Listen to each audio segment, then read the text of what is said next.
on this special episode of I'm Not a Lawyer, but the Debrief. I know what didn't happen. Okay. Oh, I like it. There is no evidence that shows Karen Reed struck John O'Keefe with her vehicle. Yeah. Okay. We talked about this early on. It's worthy of repeating. A 7,300-pound vehicle, as testified by Trooper Paul, did not impact John O'Keefe in that there are no additional signs of trauma to his body. Bruising, fractures, broken bones, all absent. The injury that may have been a part of him expiring is the gash to the back of the head. Yep. Could that have happened from falling in the pavement? It was asked by Attorney Yannetti today. Would it be possible to be punched in the face, knocked out before you hit the ground, and your head impacting the ground to create that type of damage? And the medical examiner said it's possible. Now, if you're not ready, then go ahead and tell me you're not ready. I object to you getting records. You've been intrusive into people's personal lives. In other words, the car didn't hit him, and he wasn't hit by the car. I'm not a lawyer, but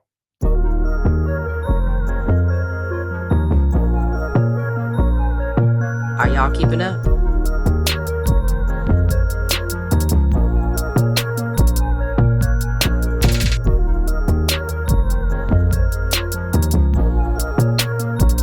I'm not a lawyer, but The Debrief. hello and welcome to a special episode of I'm Not a Lawyer, but The Debrief. I am Melanie, aka I'm Not a Lawyer, but, and I'm joined by my co-host Gooseby. How y'all doing? And we are so excited because, as you know, we have been following the Karen Reed trial every day. Yes. Because we are captivated by every part of it. And so we are so excited because we have a special guest joining us today. I'll tell you a little bit about him and then we can welcome him to the podcast. So his name is Todd McGhee. He is a retired Massachusetts State Police trooper. You heard that part right. He worked for 24 years in law enforcement before retiring, and now he runs his own business, 508 Group, which is a security consulting firm. He is well respected in this space when it comes to violent extremism, proactive threat mitigation, and more. And we are so excited to have him join us to talk about the Karen Reed case, to give his perspective and all of that. So thank you so much for being here. So excited to dig into this. Yes, nice to have you on. Thank you for having me and look forward to our conversation. Absolutely. So let's kick it off. Let's dive in. Can you tell us, first of all, you can give us a little bit of context kind of to that intro, as far as like what you did when you worked in law enforcement, what that looks like, and then we can kind of connect that to the Karen Reed trial and some of the characters or witnesses that we've seen come to the witness stand for that. Absolutely. So I started my law enforcement career in 1987. And I was assigned to various units and divisions within this Department of State Police. Our department here in Massachusetts is the largest public safety agency within the Commonwealth. And during my career, I had worked accident reconstruction. I had worked at various barracks, which meant working the highway patrol. I was assigned to the arsons, to the fire marshal's office for arson investigation. And with that, we responded to fire scenes as well, from dumpster fires to commercial 7-figure, 10-figure dollar loss types of conflagrations. Also, my last 10 years of my career was at Logan International Airport after the 9/11 attacks. So I spent the last 10 years relearning how to protect critical infrastructure. At the time, we had about 27 million traveling passengers during the course of a calendar year. So we really need to rethink about aviation security and how to protect our infrastructure, as well as the tenants, contractors, and employees, as well as the traveling public. I retired in 2011, where I've been consulting full time. I work with businesses, nonprofits, schools, healthcare facilities. I help them develop their physical security as well as their emergency management procedures. And I work very closely here in Massachusetts mainstream media with our local news networks, providing law enforcement and security analysis. And lastly, I'll end with I provide training and education overseas to what we call partner nations to the United States with the Department of State Office of Anti-Terrorism Assistance. I've developed 2 courses. One is a counterterrorism course for law enforcement, and the other one is a aviation security program. And we deliver those to partner nations that are looking for support from the United States government. Wow. Well-rounded. I would hire you. That's Your resume impressive. is more extensive than some of the people we've seen on That's Den. Oh, Blessed indeed. Blessed indeed. Well, thank you for that. So with that, can you give us a little bit of context into how the state police department works? Particularly it's like in conjunction with some of the like town police, because the way it's been put across, if I'm even using the proper terms, but when someone dies outside of the care of a medical professional, state police seem to handle those deaths. Is that accurate?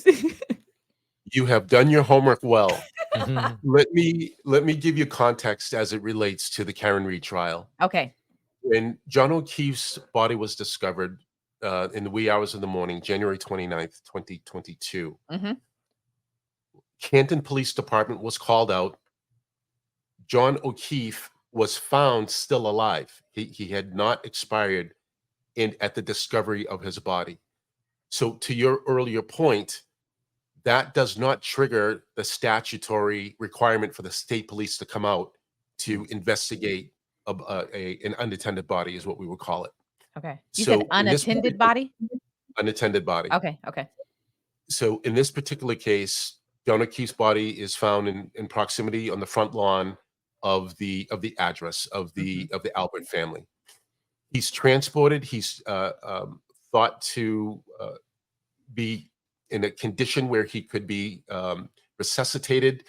CPR was conducted on him, and also they tried to deal with the hypothermia that he was experiencing. Mhm. And so this period of time is elapsing. Now let's bring it back to the property. There was a crime scene that was established by Canton Police Department for approximately 2.5 hours. Mhm. In this simultaneous time, the Canton Police Department lifted the crime scene, and then at that point, or some point thereafter, John O'Keefe passes, and then that triggers the statutory requirement that you opened up this question on for the state police to now come out and investigate. Got it. That's the first hole in the investigation, Mm. because now you have a crime scene that is not what we call sterile. Uh-huh. The whole idea for this investigation, it's frustrating as a former investigator, Mhm. all they had to do was slow things down. Mm. Slow things down, secure the crime scene. In this particular case, it was the property of the homeowners. You're not talking about a large, vast area. Yeah. In this particular case, you could have preserved the crime scene. And I know you have other questions, so I don't want to get too far down the road in my description. But preserving the crime scene was the first and most important aspect. And that played out later because of the tail lens collection of evidence. And Mhm. this question of when did it come into evidence, and is it admissible based on the timing of it being collected and presented, not to mention the chain of custody with the evidence that was collected. Yeah. Is there, maybe the answer is no, but is there, talking about the crime scene being lifted and then dedicating 2.5 hours and them saying, okay, we're done here. Should it have, or what is typical for that? Should it have stayed until John O'Keefe was in a condition in which we know he's going to survive, or we know like he has passed away? Like, is there a typical time frame? It's like a crime scene should be preserved, or is there a certain situation or indication that happens like in a case that is now like, okay, we are good to lift this now? Every crime scene, every incident is fluid. However, you had EMT response and transport of John O'Keefe, and they were trying to revive him and get him back to some level of stable condition. So my thought would be Canton Police Department would have state police on standby if he does indeed pass away. Mhm. But in the meanwhile, if his condition doesn't improve, and it was obvious that he was unconscious at the time of transport. Again, let's just slow things down in case he does pass away. We need to get state police out to the crime scene for a proper investigation and a proper collection of evidence. You probably saw in your research that Camden Police Department collected blood samples and put them in plastic Solo drinking cups. Yes. Wrong. Yeah. That was my next question. Absolutely wrong. There are proper procedures where the blood samples will go into some type of a container, and it would be sealed to ensure that there's no cross-contamination. The next thing is the paper bag that was used. Yeah. Evidence collection bags are paper, Okay. but they're not from a local grocery store. They're a paper bag that has never been used and would be considered sterile in order to receive the whatever evidence you're going to collect. And then it is to be sealed, stapled, fastened together, taped, but nonetheless sealed, and then documented. And I missed a step. Photograph. So you photograph, you collect, you seal, you document, you transport. That's your chain of custody all the way to the crime lab, and then there's a log at the crime lab of the investigator or the officer that is investigating the incident, and all their information is put in there to have a complete log. Is there a certain way you handle snow though? Because they brought out the blower. I know you have to, like you said, the crime scene is fluid. You're not sure what you're about to be presented with. So is there a way to collect evidence, that's in snow? Well, I'm not a crime scene specialist, but part of that state police response is not just a detective coming out to take witness statements. We have a whole division, a whole unit that's called crime scene services. They're the experts. And all they had to do was maybe find some type of an indicator, a flag or a stick or something to say, we believe that there's evidence as part of this incident in this part of the yard. And then they could bring the responding state police investigators and then bring that to their attention.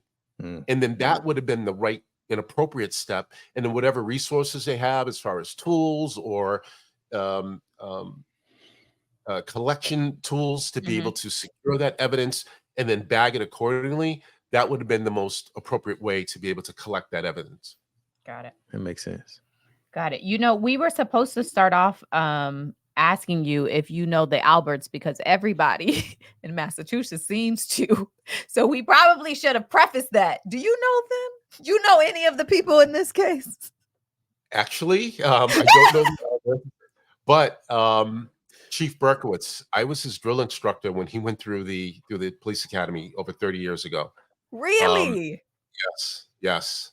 That is When you've been in the game a long time, you meet a whole bunch of people. Yeah. I was being funny, but that answer, this is great. That's not surprising. It's not though. I mean, to the point, you've done this for a long time, and a lot of these people have as well. So that's 86. not surprising. That's funny. Yeah. That's interesting.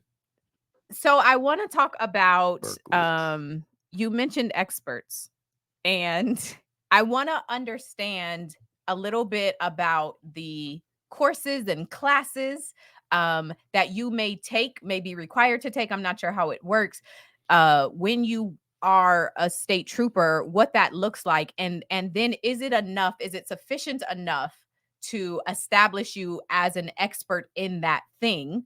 Or when are the instances in which you would say, okay, I've exhausted my knowledge and now I need to call in someone else to help me?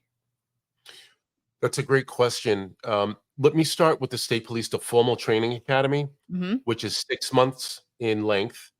And it also includes approximately 1,300 hours of curriculum of all types of different courses, from crime scene to motor vehicle stops to ethics training to bias policing and the like. So just dozens and dozens of courses that equate about 1,300 hours of curriculum.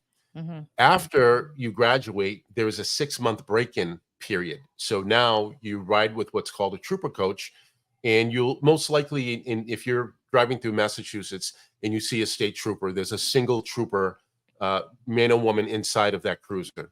If you ever see two, most likely the passenger is a newly graduated recruit, and they're going through their break-in process. Got it. So that is also part of their learning.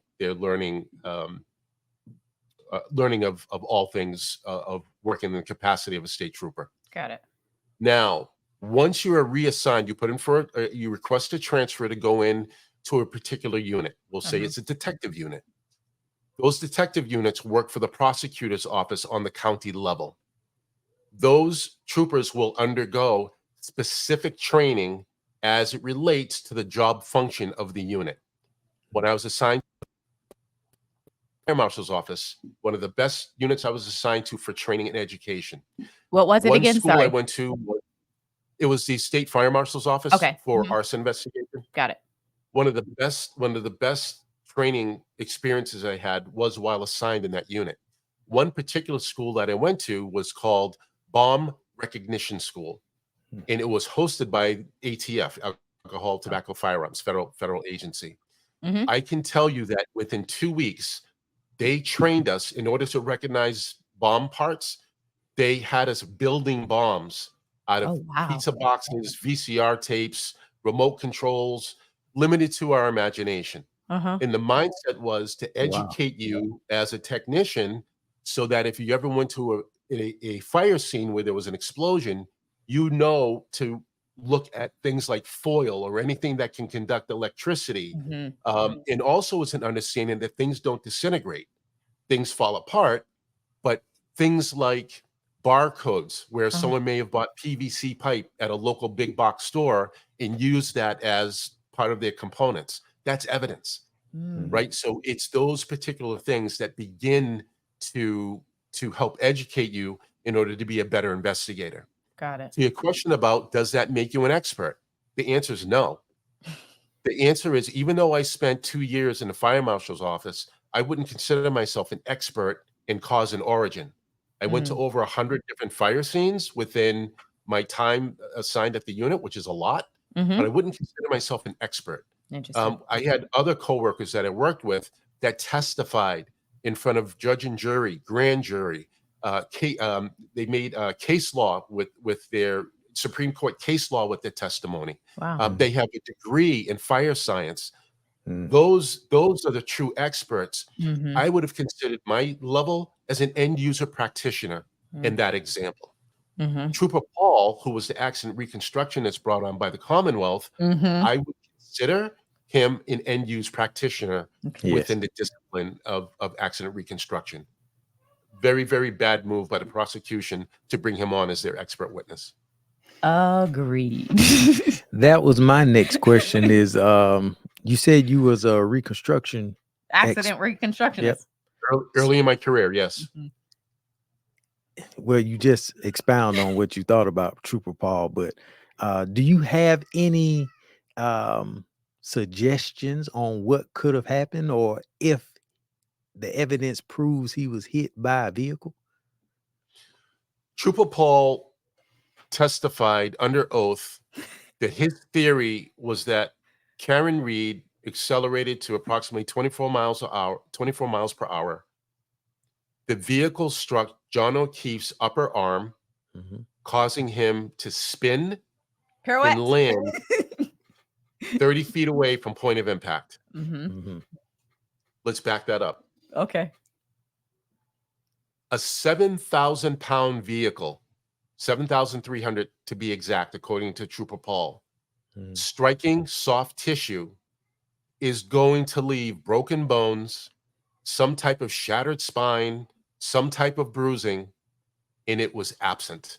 The only forensic recognition of any cracked bones provided by this was testimony provided by the medical examiner was consistent with resuscitation, meaning CPR, cracks around the ribs and the sternum. Yep.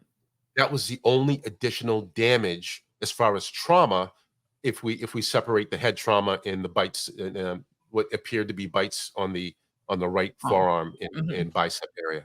But as far as the vehicle, 7,000-pound vehicle, striking John O'Keefe and launching him 30 feet from point of impact, don't see it. Here's the next thing. What's important. So I've testified as an expert witness in use of force.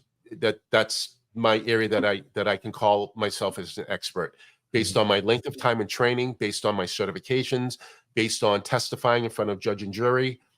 And regardless of witness testimony, the medical evidence tells its own story. Mm-hmm. The medical evidence is going to tell you what happened and what trauma did the body receive. Mm-hmm. Makes sense. It's absent. It's just, it doesn't present itself. Yeah. And whether you're pro Karen Reed or pro Commonwealth, it doesn't matter. Yeah. The medical evidence speaks its own story. Yeah. And it's unbiased. Yeah. 100%. I totally agree with you. So in regards to reconstruct, in my mind, I hear reconstructionist and I'm like, okay, y'all gonna reconstruction what happened and show that it can happen. So I thought, and maybe I'm wrong, tell me if I'm wrong, I thought we would see some example, even if just digitally, virtually, of a vehicle 7,000 pounds, like the tail light cracking, like what amount of force would be required to crack a tail light. Mhm. And the fact that that was never given, I just feel left wanting more. So is it weird, or is that crazy to assume that we would have saw some kind of like Experiment. yeah, like Mhm. show me how this happened? So I will share with you, even with 24 years of a law enforcement career, I was very confused when a lot of this evidence was introduced. So I would have envisioned, along with testing or some type of hypothetical testing, I would have thought we would have had more of a timeline, Mhm. and we would have seen, according to what we know, Karen Reed to be at the house, and when John O'Keefe left the vehicle and he went into the house. From that point, for me, starts when Karen Reed says, "I'm leaving." She texts John O'Keefe, "I'm leaving." Mhm. To me, that starts a timeline. So not to mention, you can even go farther back to the time at the Waterfall Bar, where they started the night and then transitioned to the Albert's house. Mhm. So there's a lot of timelines that are missing. As far as the testing or forensic testing of things, that tail lens, that plastic tail lens, it's thick and it's heavy. Mhm. And I can go back to my reconstruction days, and at 24 miles per hour, Mhm. impacting that glass against bodily tissue is not enough for that glass to shatter in the way it was represented. Right. Could it crack the lens? Yes. But there are also people saying that even at 24 miles per hour, it's not enough to bring a person unconscious or to kill them. It's just Mhm. not enough speed. Even with the weight of the vehicle, it would be almost more like a heavy push or a heavy impact. Got it. In that would be the end result.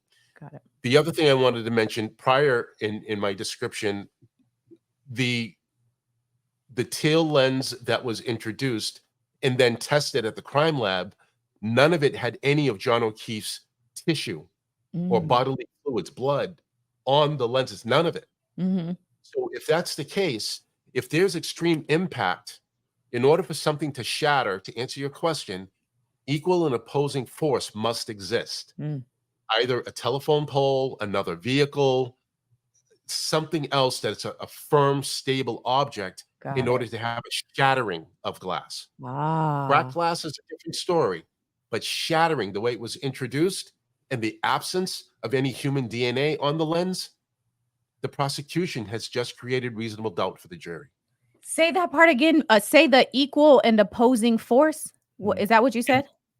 In order for that glass to shatter the way Uh-huh. that it was represented in introduced in the court of law as evidence, an equal and opposing force should have met Karen Reed's SUV. Got Yeah. it. Either a telephone pole, another vehicle, something that had that substantial weight Got it. to have an equal and opposing force, if you will. Doesn't necessarily have to mean the opposing force has to be moving, Uh-huh. but it's got to be substantial enough in order to create enough force to create debris in the form of that disintegration of glass. I just learned something. That was good. That makes sense. That makes sense. I'm excited. I forgot the officer's name that went to the house with Proctor, and he was the Not Buchanan. Tully or The Buchanan. supervisor, Buchanan. Buchanan, but there was another one that saw the cracked tail light. Trooper Paul. Oh, Was it Trooper Paul? Okay. He said that the tail light was cracked and it only had a small hole. oh in no, it. you're talking about the Dighton officer. Dighton Is that who police you're talking officer. about? The Dighton Yes, police yes. officer at Karen Reed's parents' house. Yes. He was outside and he got on the stand and he Yep. said, "I saw it, but it was only cracked." That's Yes. That's His what- testimony, he basically went to the Karen Reed's house just to assist in the tow, to make sure, Yes. really to make sure no issues happened, and it vehicle was hooked, towed, transported, and then 15 minutes of time. Mhm. His testimony in court, I thought, was extremely credible, and it was Yes. just a matter of fact. He testified as to what he saw, yep. and at best, that tail lens was cracked. Yep. Yeah. And when he spoke, and like you said, matter of factly, I was like, he's telling the truth. Yeah. Credible. Yes. It's Yeah, just you're very just credible. like, I believe him. Yeah. 100%. I want to go to your thoughts about all of the reasons or lack thereof that was given as to why the officers did not get a search warrant and search 34 Fairview. Because according to them, they didn't have probable cause and it was going to be denied. What are your thoughts on that, given the body was on their lawn? So, as an investigator, you are a fact finder. Mhm. That is your job. And if you go back to the early when the trial started, in Canton PD officers, the first responding officers, when they were asked that question, almost to a man, they had said, we didn't have a search warrant. Now, the law says that a United States citizen has a greater expectation of privacy within their home as compared to on a sidewalk, as compared to in your motor vehicle. But our expectation of privacy in our home, in our apartment, in our dwelling, we have a greater expectation of privacy. That being said, there's a Boston police officer on your front lawn. If I don't go into the house, I'm still getting those witness interviews. And if I feel that there's something that's awry and there's something that just doesn't make sense, then I'm getting my search warrant and I'm coming back into the house, and I'm going to look for things that I'm either going to look disheveled, or I'm looking for things that are overly cleaned. And then I'm going to bring in my resources, like my chemicals, and we're going to start sampling and testing for blood. So there could have been a very well a next step with the investigation that could have gotten them inside the house. Got it. Is that And- not? Go ahead. And I was going to say, and that could have happened within that first 6 to 8 hours. That necessarily didn't have to happen 24, 48 hours down the road. That could have happened within a close proximity of time. Just making the decision, getting the paperwork, getting a judge to sign off on it, search warrant, bam, we're inside. Yes. I would think that would be protocol, like a SOP. Hey, we have to do this. So the investigators have all control. No, we're not doing it. And there's nobody checking and balances. Like they're just You're absolutely right. And I try to remind people that we get fixated on what happens in court, but the extension of the court is the actual investigation. And I don't mean to state the obvious, but it's critical to get it right from jump. Yeah. It's critical to make sure that you've crossed your T's and dotted your I's. Absolutely. Right from the beginning, as opposed to interviewing these witnesses towards the end of the investigation, prior to going to trial and seeing if the DA is going to bring a case forward. So again, Attorney Jackson and Unetti are going to be all over that in order to create that reasonable doubt. 100%. So is Trooper Paul? no, your last name is McGhee. So Trooper McGhee, they call you and tell you we have a body on the lawn. What would be your first steps when you show up on the scene? The way we work any crime scene here in Massachusetts, whether it's a murder investigation, whether it's an arson, it's called a team concept. Mm-hmm.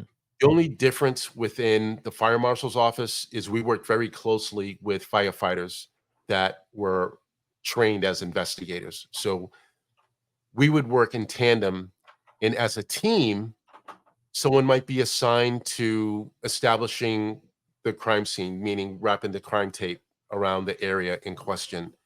Someone else might be assigned to collection of evidence.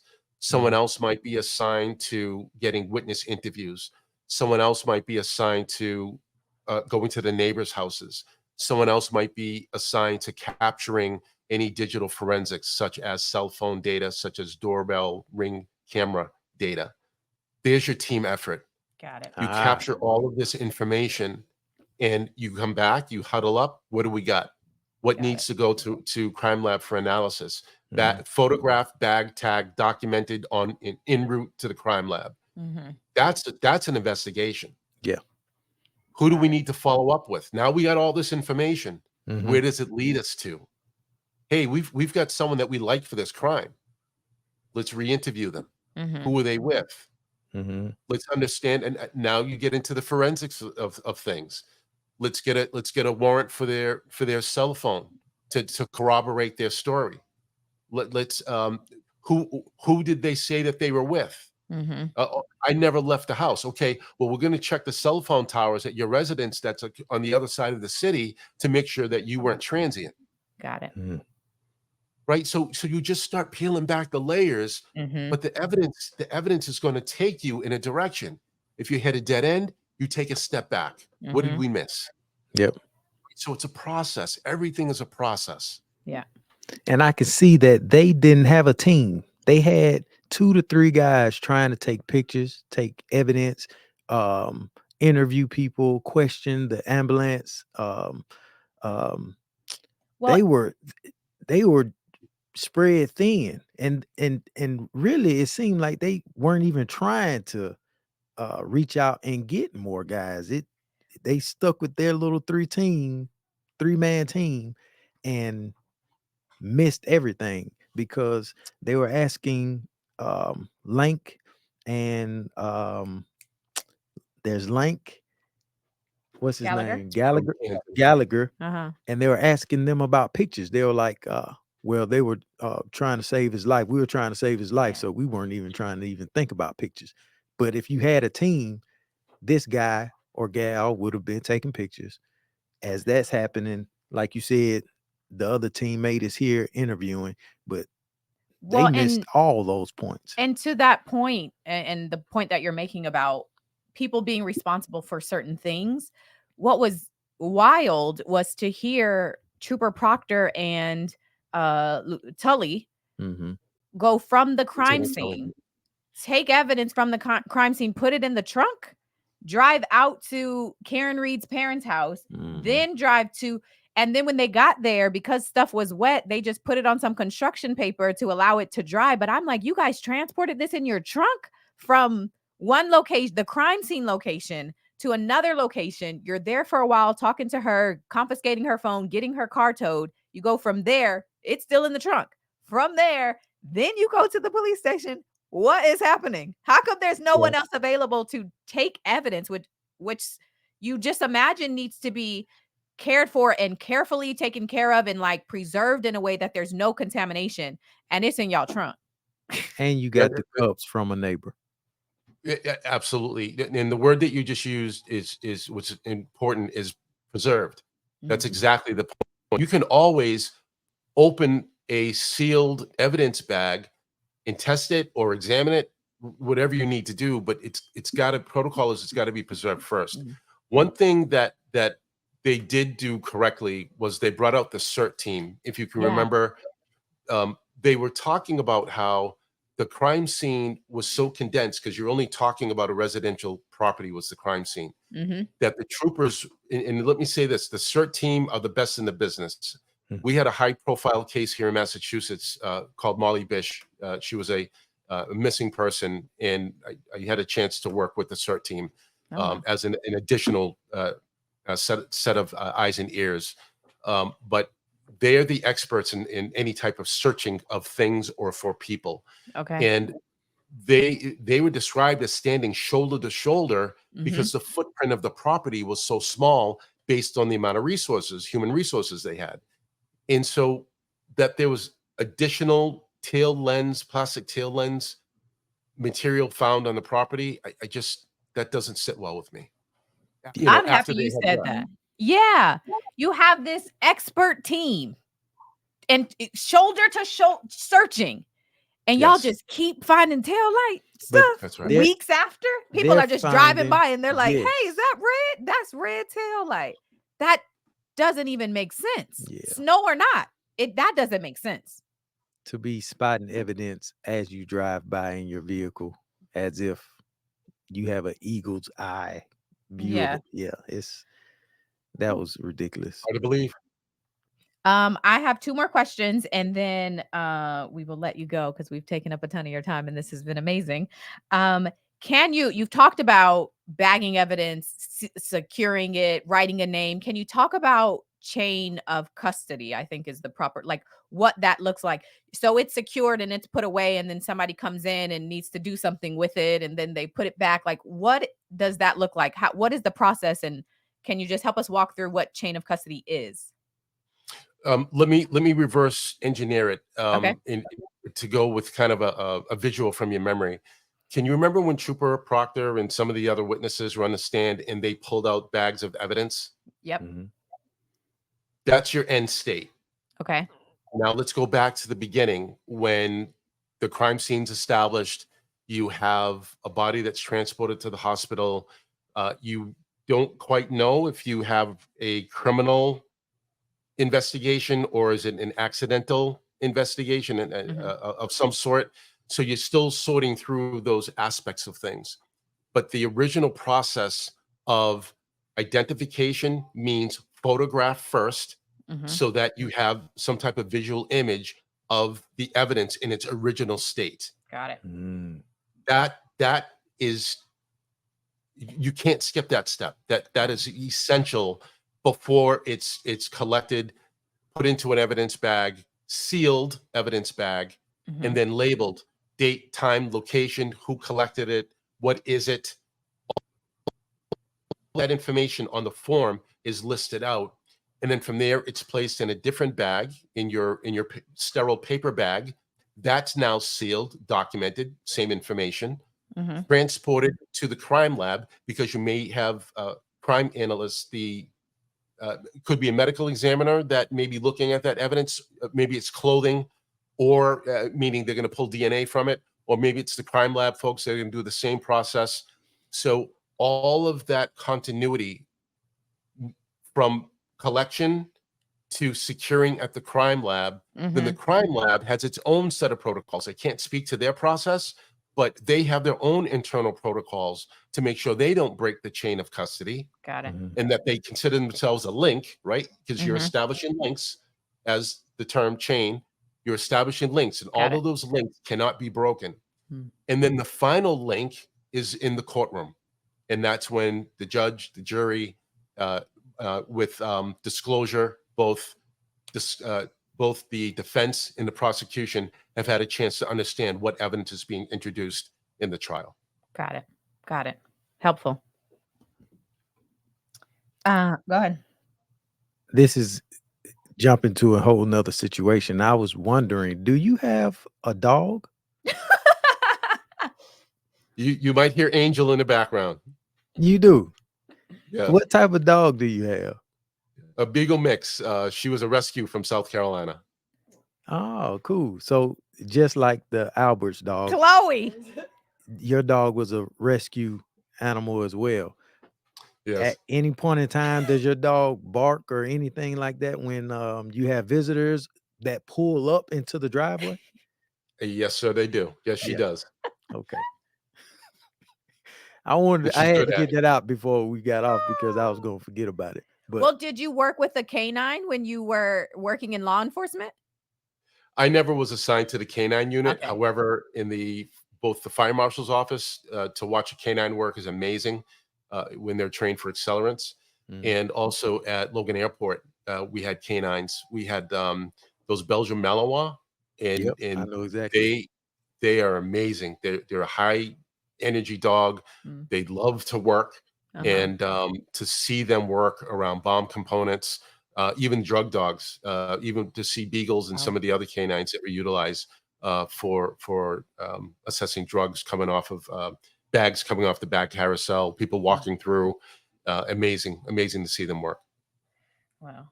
Chloe seemed to be Oh silent yeah, that morning. Seemed to not 70-pound German react. A Shepherd. German Shepherd not reacting to lights, camera, Did, action outside. The sister did you coming in. did you hear the testimony that Chloe, they did not get rid of Chloe, that Chloe was rehomed? Yes. Mhm. Yes. Rehomed. Mm-hmm. I want somebody on the Yes. internet to confirm this. Where? Show us Show Chloe. us Chloe. Where is she? Because I think Chloe's in the backyard. Yeah, has to be. Oh, I just had a question. It slipped my mind. Well, another question that I had was, I don't know if you just want to say this one for the end, but what do you think happened? Oh, well, to- don't answer it yet. Hold Okay. on. Keep that one, but don't answer it yet. Because there was another question from the Patreon that I did want to address, which is how common is it for off-duty officers to activate themselves? Of course, in this case, it's when people they know are a part of something, but I think 2 people in this case got on the stand and talked about I was off and then I activated myself, which I was surprising to hear for me. But is that a thing? I will give you a specific instance when it happened, and it was accepted and it was welcomed, and it was Okay. during the manhunt of the marathon bombers, the 2 Zarnaev brothers. Mm-hmm. Then and only then, there were officers that were in close proximity in certain parts of the city of Boston, some of the suburbs, that the Zarnaev brothers in the manhunt, um, those officers, we call it self-deployed. They self-deployed based on the proximity, based on most likely approval from their department supervisors. But in those exigent circumstances, Uh-huh. extreme exigent circumstances, then it happens. In this particular case, and I can tell you that in the state police, we have policy that says that you cannot start your own investigation Oh, on your own time. It's policy. You're prohibited from doing it, got it. and you could get yourself some time off if you violate that rule and regulation. Got it. I like that. You can get yourself some time off if you choose to do it. It's going to be a little longer than you intended. So a lot of these guys should have some time off then. Uh-huh. If you Let me go just back and measure the conduct against policies and procedures, I'm sure there's more violations than what's been Oh. presented. Yeah. we've heard that there's this federal investigation happening. I'm sure to you that was no surprise. So for the DOJ to get involved, there has to be some level of misconduct. Now, the investigation's a mystery. There's been very little mentioned about this. We know there's one that is ongoing. I don't know what stage it's in, like most people. However, my understanding is that it just wasn't looking at the state police response, Trooper Proctor's involvement. It was also looking at the district attorney's office. And there was also rumor that the district attorney had asked for this trial to be brought forward, but in a different jurisdiction. So that could have been a trigger, and then it the federal investigation took on a life of its own. Got it. So that is a significant in the background outcome that we're gonna have a jury verdict here within the next couple of weeks. Yeah. That case is going to pick up where it left off. Got it. Okay, one more question, then we can get to Greg's. Brian Higgins who actually I think is ATF, right? He is an ATF agent. Instead of giving his phone over to be extracted and for the investigators and the police to look into it, he downloaded the information himself, which in my wildest dreams, I couldn't imagine if I was ever, God forbid, if I was ever a part of an investigation telling anybody that's law enforcement, it's okay, you don't got to take my phone. I'm just going to give you the pieces that I think you need. Is that not insane that he did that? So without a doubt, 110% conflict of interest. And I heard another gentleman, retired FBI agent, had a really interesting angle. Was there additional compromising information, text messages, photographs that had nothing to do with the Karen Reed trial, but could have embarrassed him as a professional in the line of his work? That I'm just going to take whatever department sanction there is instead of this being coming out made public. Yep.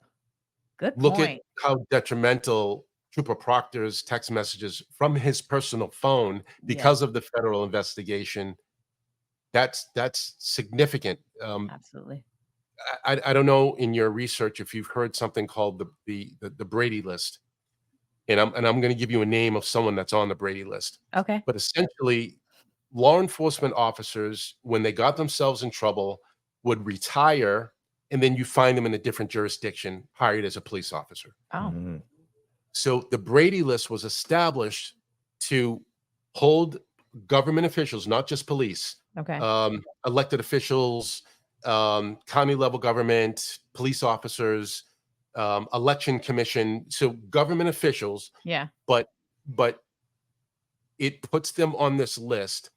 And in the instance of a police officer, if you're on this list, it's because you've compromised your integrity somewhere in the performance of your duty, which now means you're most likely not going to be a credible witness in front of judge and jury if you have to testify for anything. Because the defense going to pull your card. Correct. Okay. Now, it doesn't mean termination, but it could be that you're working within your agency, but your name appears on this list. And so essentially, anytime you go to court, the judge is not going to recognize you, or the jury's not going to recognize you as a credible source. Got it. Trooper Proctor's conduct is being watched by our police officers' standards that has the ability to enter names of police officers and other government officials onto that list. Got it. As it relates to Massachusetts. Okay. I'm going to give you one name that is on that list. Okay. Derek Chauvin. Oh, well, understood. Nobody nowhere is going to call him to the witness stand because that's just going to be a bad idea for everybody. Understood. Okay. That was helpful. That was good. Thank you. Brady's list. The Brady Yes, list. Brady list. Yes. Got it. Oh, that's what's up. All right, now you can go to your question. Oh, yes. My question is, what do you think happened? Do you have a theory? Yeah, do you have a theory that you care to share? yeah, that you care to share. Well, let me preface it by saying, like many people, I can't say most, because this has been such a divisive issue. You've got people that are anti Karen Reed, pro Karen Reed. There's been protesters in front of the courthouse. There's been witness harassment for those witnesses that have testified on behalf of the prosecutors, those people in the community of Canton, Massachusetts. So I have a unique insight because of my career, being in front of judge and jury, testifying, collecting evidence in a 24-year career. And I don't consider myself an expert in courtroom production of evidence. I don't consider myself an expert investigator. I've done it, but I've done it as an end user practitioner of the discipline.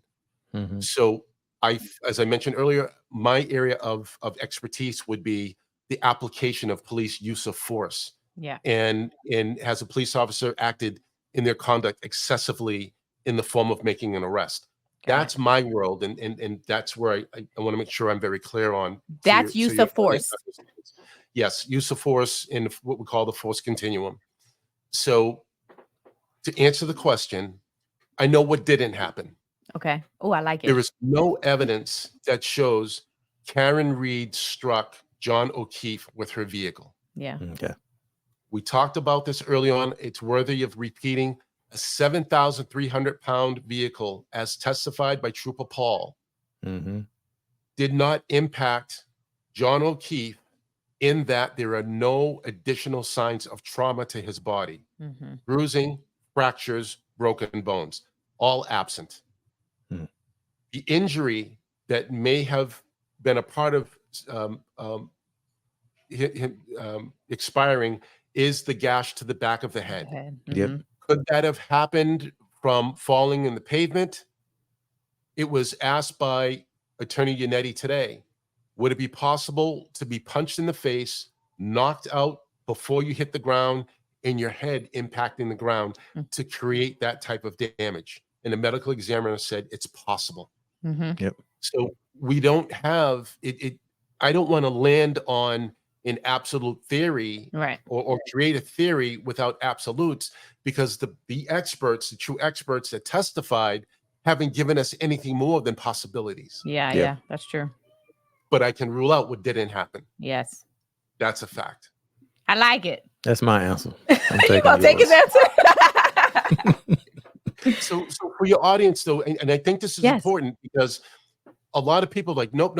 I'm standing hard on my, and again, I respect anyone's opinion. Sure. But you have to take in account of all of the factors. You can't turn a blind eye. I can't ignore the fact that there were tail lens found on John O'Keefe's body. But then I have to measure that against the lack of trauma that his body doesn't appear to have. Right. That's more credible for me to lean towards the vehicle didn't strike him. Yeah. Yeah. Yep. Understood. Yeah. And even in that analysis, thinking about, to the point that you're making, the investigation, even with the evidence we have and the way that we have it, how credible is that based on the crime scene was lifted early, stuff was in the back of people's trunks, there was red tail light found weeks after. So, you know, it's like all of that, when you put that picture together, it just don't, the math ain't math. Here are your four outcomes. A mistrial, that means the DA could start this whole baby all over again. Don't see it happening, but she could be retried. Acquittal, neither innocent or guilty, but she cannot be retried. And then, of course, you have a not guilty finding or a guilty finding, all coming back from the jury. But one juror, all you need to do is to create reasonable doubt in one juror. Yep. With she's found innocent, let's say she's found innocent. How do you find out, or how do you try somebody else other than her? Because similar to like the OJ case, how, you know, no one was ever arrested for that murder. Could that happen here? There could be another look. I don't want to say a full-blown investigation. Maybe they could go back and search the house. But now, I mean, this was January 2022. Yeah. Right. So the Alberts have since sold the home. There's another family in that home. Yep. I think for that to happen, they would have to get a search warrant in the home and try to recreate, almost reverse engineer what might have happened on theory. Yeah. But that's a lot of resources. And I'm glad you brought up the OJ trial, because this is kind of there's a lot of similarities here. First and foremost, we know that OJ Simpson was extremely successful, had a tremendous professional athlete career, did very well in his afterlife as a celebrity, and had the means to hire high-profile attorneys like Johnny Cochran. Had the means to hire Attorney Kardashian, right? He had, again, they call them the dream team, right? These were the best of the best out in LA in order to bring a defense against a murder trial. Karen Reed also has means. If she had a public defender, this trial would have been over 3 weeks ago and probably wouldn't be the outcome that she was looking for. That's the first parallel. Yep. Next parallel, Trooper Proctor's testimony. Attorney Jackson, very smartly, it was hard listening to those vulgar, misogynistic statements Oh, yeah. from Yes. his text messages. And I'm sure y'all saw that when the judge said, "These are your words, Trooper Proctor. Yeah. You can't spell out Yep. derogatory." Yeah, right? you gotta say it because you said it before. Gotta say it. Yep. Exactly. Right. So, but what Attorney Jackson did smartly was he connected bias to it. Right. He didn't just stay on the vulgar side of things. Yeah. His point was, you were biased right from the beginning of this investigation. Yep. You took in this policy and procedure that says any business of the state police is confidential. It should not be communicated. So that's a violation of one of our policies and procedures to begin with. Got it. That being said, the parallel back to the OJ trial is that Mark Furman in the trial was identified as a biased investigator. That's the next connection. Yep. I'm going to give you another one, and I'm going to stop with this third one because I can go on more. Van Nader, I believe it's named. He was one of the LAPD's responding officers. Oh. If you can remember the evidence, now again, the evidence in the OJ trial was horrible. It was a tremendous bloody murder scene. Yeah. He collected the evidence and took it home that night. Do y'all remember that? I don't remember. I didn't know that. I don't, but that's wild. Think about that. Yeah. He took the evidence home. He didn't take it to the crime lab. So now you talked earlier about the chain of custody. Yes. You have compromised evidence. He broke that link. Yeah. At your house. Broken link. He broke the link. Wow. That's insane. Can't make it up. No. So I'm saying I'm not a lawyer. That obviously is the name of my platform, but I get so fascinated with these trials and cases, not only because of the education. I feel like it's good to know and understand like what the process is, how it happens. All of that is very informative and we should know it as a people, culture, all of that. But it's also wild. So many pieces of it. When you start to really understand what happens, what you think it happens, what you expect to be happening, and then you find out it's completely not like that. People were taking evidence home. They had it in the trunk. People were looking in her phone. Proctor's sending ridiculous messages to his childhood friend. When you start to hear that stuff, you're just in shock. Like, wait, this is happening? This is absolutely. This is people's freedom. This is their lives at stake. And so when you start, that kind of stuff gets uncovered. It's wild. There's a high standard and then they disappoint you. That's exactly it. And John O'Keefe, we get, it's easy to get lost in the circus of things, but John O'Keefe and his family deserve justice. Absolutely. And anyone that has gone through some horrific incident, regardless if it's a simple motor vehicle stop or something as egregious as a murder situation, that due process. I mean, even Charles Manson got due process. Yeah. Oh, right. Man. So I mean, you got to put it out there like that. Yeah. 100%. And to see an investigation compromised on so many different levels, to so many different people that have been entered into the criminal justice system. It's disturbing, it's wrong, and it shouldn't happen. 100%. Should not happen. 100%.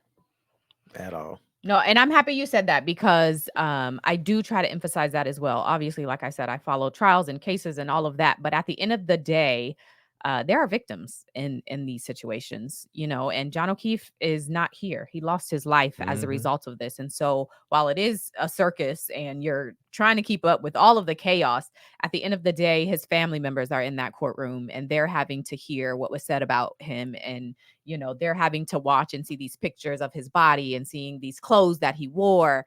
And that is traumatic, and they do deserve justice. So I think that is a perfect way to wrap us out. Yep.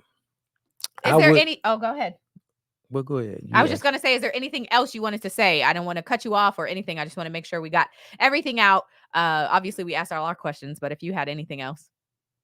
No, just that, I appreciate being on your show and you covering the story, because not everyone is getting, and again, I don't want to pretend that I'm sitting in the courtroom every day, but again, I have unique insights and I understand the process of not 100%, but of a lot of the things. And I shared in full transparency. There are some things that confused me as well as evidence was being introduced, and some of the technical aspects of like the cell phone data and the forensics of things around that stuff, GPS mapping data and how iOS operates. That stuff was a heavy lift to listen to the experts share their opinion. But I'm glad you're covering the story. I'm glad I had the chance to hopefully provide some insight to your audience and your platform. And I'd love to talk with you both on the next opportunity.